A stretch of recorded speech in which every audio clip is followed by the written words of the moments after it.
今天是2021年8月23日，星期一。大家好，我是贝奇。在多年的股票投资中，我总结出以下2个重要的结论。第一是投资要用时间去检验收益。第二是投机要用纪律去控制风险。自从进入8月，美股就出现了各种恐高的情绪，无论是机构还是个人投资者，对美股所面临的各种风险都已经体现了心理上和操作上的谨慎。但是美股经过上一周周2、周32天的短暂的回调之后，就连续出现反弹，直到今天。今天纳斯达克上涨了227点，标普500指数上涨了37点，道琼斯上涨了215点。当然，美股在恐高的情绪之下依然可以继续上涨，背后最主要的驱动因素还是疫情。我在上周五的这个视频当中也有对这次反弹做出过详细的解释。疫情还在，美联储就不能放松对股市的支撑，也是因为疫情还在，美联储 QE 的反对者也松口要改变观点。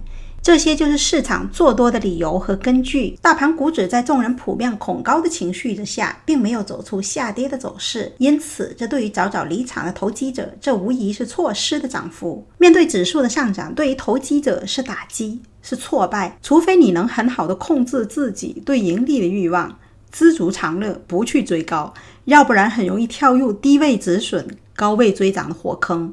但是对于投资者，面对这段时间股市的涨跌起伏，这也只不过是他们漫长的投资历程中溅起了一朵小小的浪花而已，不会太当回事。事实也证明，投资需要的是时间去检验收益。投资者们投资的时间规划也许是5年，也许是10年、20年、30年不等。不管是多长时间，只要是投资者，他们就会有严格的时间规划。如果投资过程当中没有发生什么重大的决定改变，一般不会影响他们的投资计划。用时间来衡量投资的投资者，我们知道的不少。最典型、最出名的就是巴菲特。巴菲特的投资多数是以年为单位来检验投资的收益，他的很多股票的持有都超过5年，其中可口可乐就是一个典型的例子。大约1988年到1989年期间，巴菲特就以4到5美元的价格买入了可口可乐。如今32年已经过去，巴菲特依然持有这个股票。2021年的今天，可口可乐的收盘价格是 56.44 美元。当然，在过去的32年过程当中，我相信巴菲特也会有赚钱了慢一点的操作。但是今天伯克希尔今年第2季度的持仓披露上，我们依然见到可口可乐这个股票，这就足以说明了投资不仅仅需要钱，更需要时间才能见到真正的回报。但尽管如此，我也不会鼓励任何人去追高做投资。投资应该是在合适自己的机会，用合适自己的钱去买入合适自己的股票，也就是在你能承受的价格和位置再去参与投资，这样你才有足够强大的心理承受能力来应对将来的各种风险。投资不是跟风，也不是满腔热情，而是在充分考虑自己的经济状况和能力之后所做出的资产的配置。我们接下来看一下连续反弹了3天以后的大盘指数技术面的情况。纳斯达克今天腾空跳起，股指已经跳到了20天均线的上方。如果纳斯达克今天的指数能够巩固在20天均线的上方，不再下来跌破这个重要的支撑位置，那么纳斯达克前面的这一段调整就已经宣告结束。但是我们最好要留意一下 MACD 的绿柱子，零轴上方的绿柱子。如果 MACD 零轴上方的绿柱子非常少的话，没出几根，然后就结束了这一波的反弹行情，那么纳斯达克就会有再次往下掉头调整的风险。相反，如果纳斯达克从今以后在这个位置所产生的 MACD 上方的绿柱子像前面这一波那样子那么强势那么多，那么纳斯达克上行的空间就还有期待。总之，我们从纳斯达克日线级别的 MACD 看到了想要往上交叉的趋势，这是一个上行的信号。但是至于它上行的高度有多大，我们就得密切的关注它的 MACD 零轴上方的绿柱子到底能够产生多少根。3个大盘指数的技术面结构基本上一样，所以判断的方法也基本一样，因此我觉得就没有必要去再重复的从标普500指数和道琼斯指数里边再去分析一次。其实现在市场上最担心的也是纳斯达克，毕竟市场上大多数的投资者的股票在纳斯达克成分股上面的占比也比较大，因此最关心的也会是纳斯达克的走势。但是今天 CNN 的恐惧和贪婪指数已经回落到了29的恐惧区间，说明了今天随着股指大盘指数的升高，市场的恐慌情绪也在升高。因此如果决定在今天的这个位置去追高的话，要非常谨慎和小心。CNBC 在8月19日针对高盛收回对美国 GDP 的预测，同时也是针对现在的市场有没有泡沫，采访了华尔街的几个机构的高管。我们来听一下这一小段采访。Jan Hatzius at Goldman says, yep, I've taken down my GDP forecast. Okay, we get it. We know the reasons why. B of A moving up their taper timeline. Where are we? Are we sort of building too many red flags, or what's the story? I think there are red flags. And look, I was on the show exactly 1 month ago today, and I couldn't quite get on that bull parade for tech, and I couldn't quite get on the bull parade for everything, because this Delta variant, what I said then was that we don't have a new solution coming, so we have to let it play out. And here we are, letting it play out. At that point, I said I think a 5% correction would be meaningful. Wouldn't be meaningful, and it would be something that was more likely. Now I'm getting a little bit more pessimistic. Maybe it's closer to a 10% correction.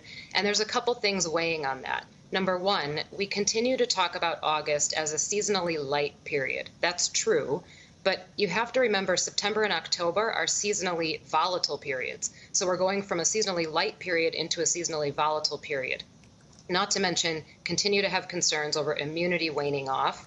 We're going to have information from the Fed. We're going to have a new dot plot in September. I think that could maybe spook markets that a rate hike is coming.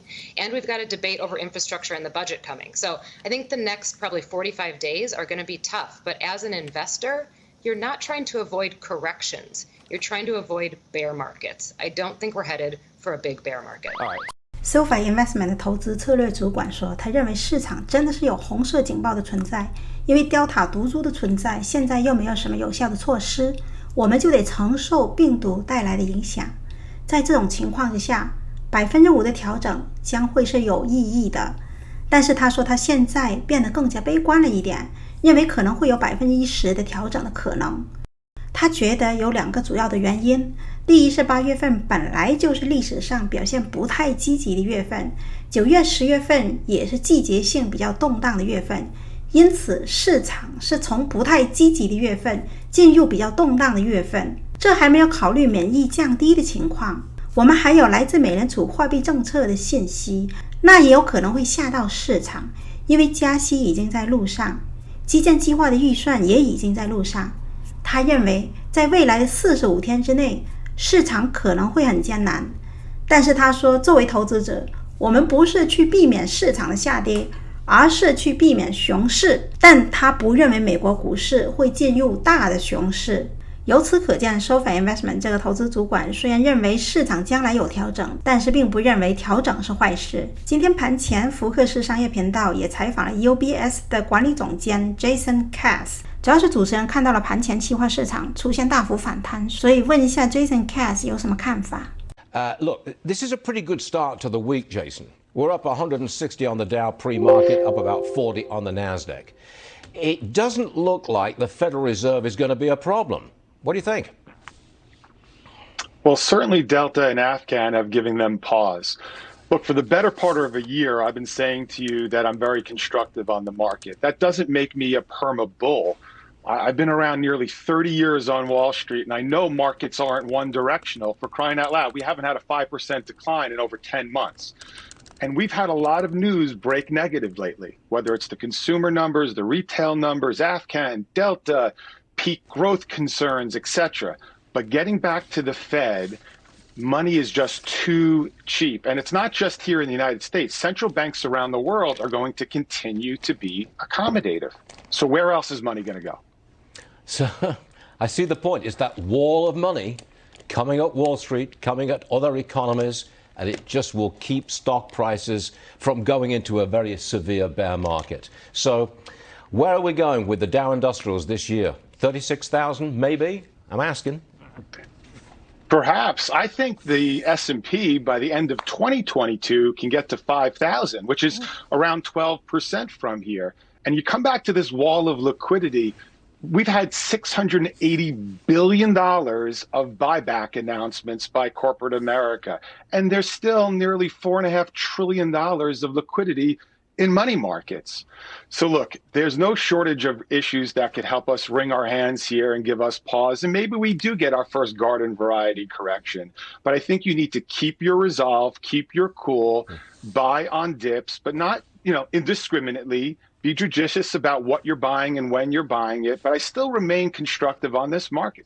Jason Katz 的回答是 Delta 毒株和阿富汗的问题当然会影响市场，但是他对市场还是持有建设性的态度。